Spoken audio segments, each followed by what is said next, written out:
Baik, bismillahirrahmanirrahim. Assalamualaikum warahmatullahi wabarakatuh.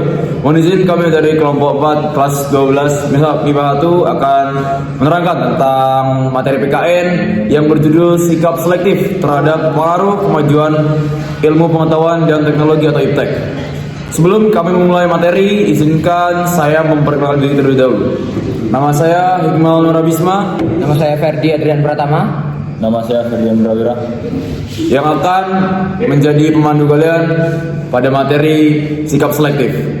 Baik, topik utama dalam presentasi ini adalah sikap selektif terhadap pengaruh IPTEK di bidang politik, bidang ekonomi, dan bidang sosial dan budaya.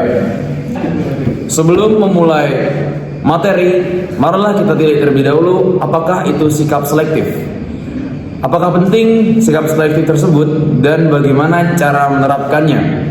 Baik, izin menjelaskan, sikap selektif merupakan sikap atau tindakan yang mana seseorang individu bisa memilah-milah atau memilih-milih dalam melakukan seleksi dan menyaring suatu informasi, budaya, adat, kebiasaan dari berbagai hal-hal yang asing.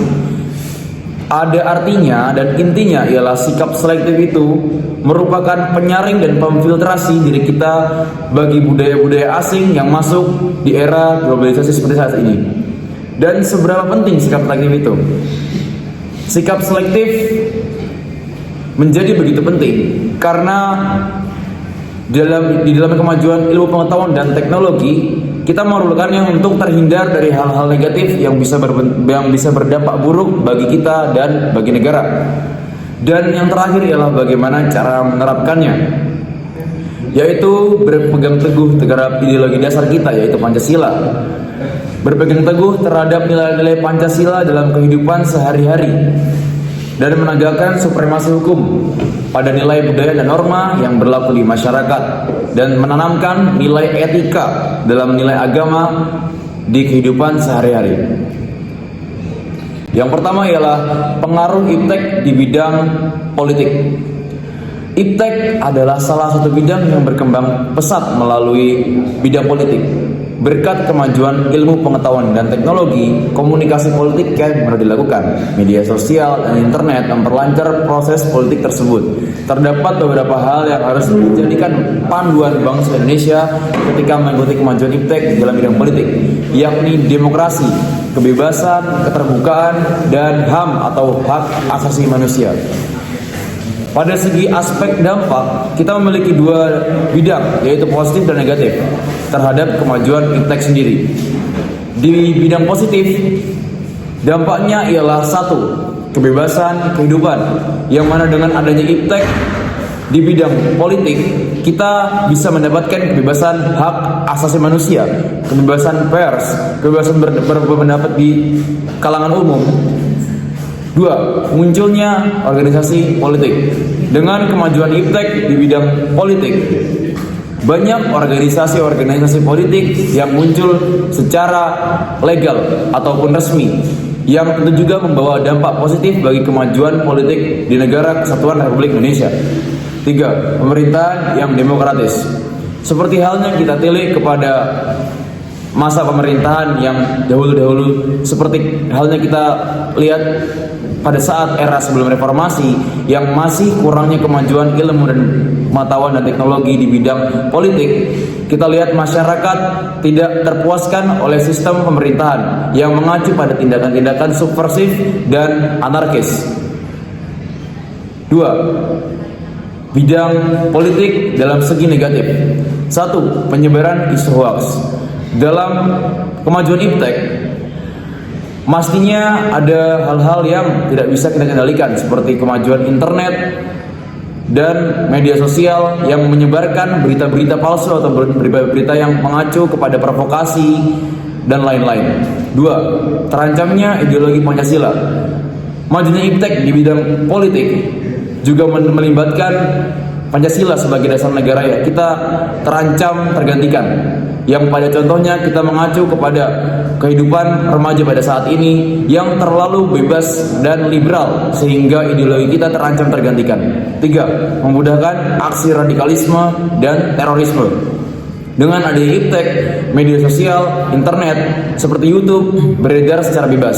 Sedangkan masyarakat mengonsumsi hal-hal dari platform-platform tersebut dengan bebas dan tidak adanya filtrasi. Karena tidak adanya filtrasi tersebut, masyarakat bisa mengacu kepada hal-hal negatif seperti pembuatan bom, pembuatan senjata, pembuatan peluru secara mandiri. Selanjutnya, Baik. Sikap selektif terhadap pengaruh kemajuan iptek di bidang ekonomi. Perkembangan iptek di Indonesia sangat dinamis. Nyaris semua aspek kehidupan masyarakat dipengaruhi oleh iptek. Mulai dari komunikasi menggunakan ponsel, media sosial, informasi lewat internet, hingga niaga di bidang ekonomi.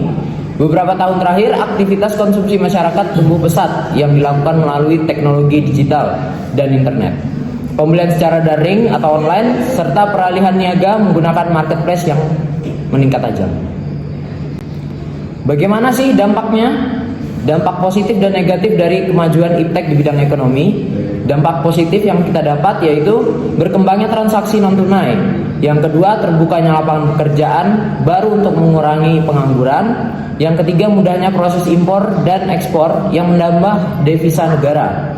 Dampak negatif, satu, kalahnya bisnis lokal dengan perusahaan luar negeri. Yang kedua, berkembangnya perilaku hidup konsumtif yang berlebihan. Yang ketiga, eksploitasi sumber daya alam. Baik, selanjutnya pengaruh kemajuan iptek di bidang sosial budaya. Bidang iptek sangat berpengaruh pada sosial budaya adalah kemajuan teknologi informasi dan komunikasi, mulai dari internet, televisi, media sosial, dan sebagainya. Kemudahan akses terhadap teknologi informasi dan komunikasi menjadikan masyarakat dunia fleksibel untuk berinteraksi satu sama lain. Seiring berjalannya waktu, terjadilah pertukaran budaya yang masif. Interaksi sosial masyarakat ini membuka mata banyak pihak. Secara sadar atau tanpa sadar, manusia akan saling memengaruhi, mulai dari gaya hidup, gaya pakaian, dasar ikatan hidup bermasyarakat, serta keterbukaan informasi. Selanjutnya, dampak positif dan negatif. Yang pertama, dampak positif. Satu, masyarakat mengerti isu dan peristiwa yang terjadi.